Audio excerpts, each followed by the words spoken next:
again, just like his habit, checking on the people under his reign. So he's walking one day with Al-Ahnaf ibn Qais, and they are in the outskirts of Medina. He comes across this slave, a slave who doesn't even own himself, and he was tending some sheep and looking after them. He approaches that slave or that shepherd to test him, and he says, "Sell me one of those sheep. Sell me one of them." So the slave turns to him and he says, "These are not mine to sell you. They're not my property. I can't sell you. I myself and these sheep are the property of someone else." Umar al-Khattab said, "Sell it to me and tell, your master, tell the owner that the wolf grabbed one of them and ran away with it."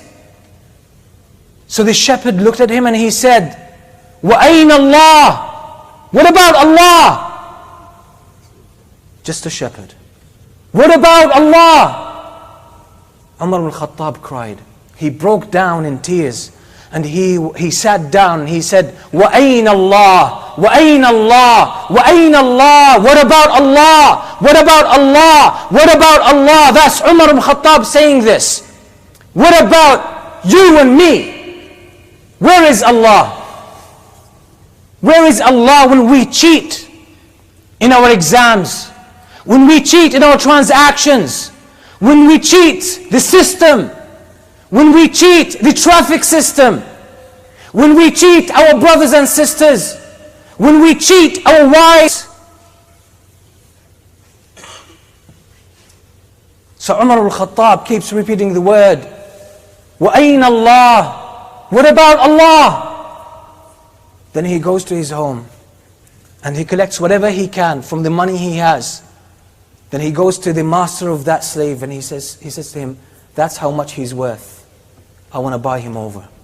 He buys him and he frees him. Then he says to him, "A word that has freed you from slavery in this world, I hope that it will free you and me from the punishment of Allah on the Day of Judgment." Abdullah ibn al-Mubarak rahimahullah, one of the great tabi'een, he went to the city of Maru for a few months. The city of Maru is in Turkmenistan today. So it's a few weeks or maybe a month from his home, from his city of residency. So he travels there and he studies for a few months. One day as he was writing down in the class, his pen breaks. So he borrows a pen from someone else, and these were the last days. The following day, he heads back to his hometown. He's halfway through now. Halfway through, that means about 2 weeks of traveling on foot. He checks his luggage and he finds the pen that he had borrowed. So he heads back to Maru. He heads back to Maru, to that city, and gives that his friend his pen. Then he makes his journey again back to his hometown. That's how our early generations were. That's why there was so much barakah, so many blessings in their lives. And these are not fairy tales. These are not like fancy stories. These are real examples that we are supposed to live. We are supposed to live. I was informed of someone in Egypt. There was a lady who used to do private tuition. So some students used to take lessons with her, private tuition with her. So she entrusted one of them to collect all the tuition fees from the others and bring it to her, because she didn't have this kind of close attention to numbers. She didn't know how to handle numbers and money well. So she trusted him. One day, she's an old lady now. Someone knocks on her door. She opens the door. She sees someone she never saw in her life. Doesn't recognize him. 28 years old. Young man. She says, "How can I help you?" He says, "You don't remember me?" She said, "No." He says, "I'm so and so. I used to take private tuition with you. Remember?" She said, "Oh, I remember you now. You've changed a lot." He said, "Yes." Then he hands her an envelope that has more than 6,000 Egyptian pounds. And anyone in Egypt knows, especially previously, like years back, this was a lot of money. This was a lot of money. And she says, what's this? He says to her, I used to take private tuition with you, and you entrusted me with collecting the tuition fees from the other students.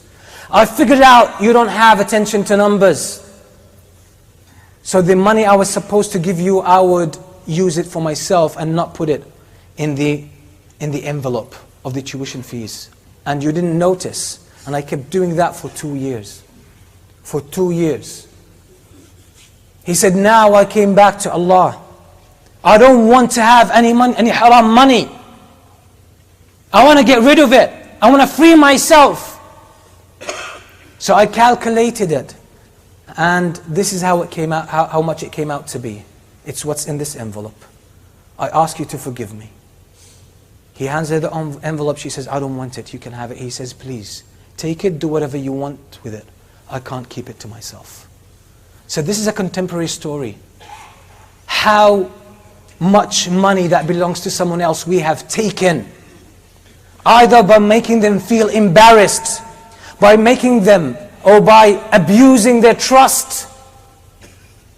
How often we have done that? How much do we have on our accounts because of something similar? This is a very important issue. It's a very risky issue. You don't want to meet Allah subhanahu wa ta'ala with rights of other people on your account, where they will take them on the day of judgment. لا يضل ربي ولا ينسى. Allah subhanahu wa ta'ala Allah never forgets. أقول قولي هذا وأستغفر الله لي ولكم من كل ذنب فاستغفروه.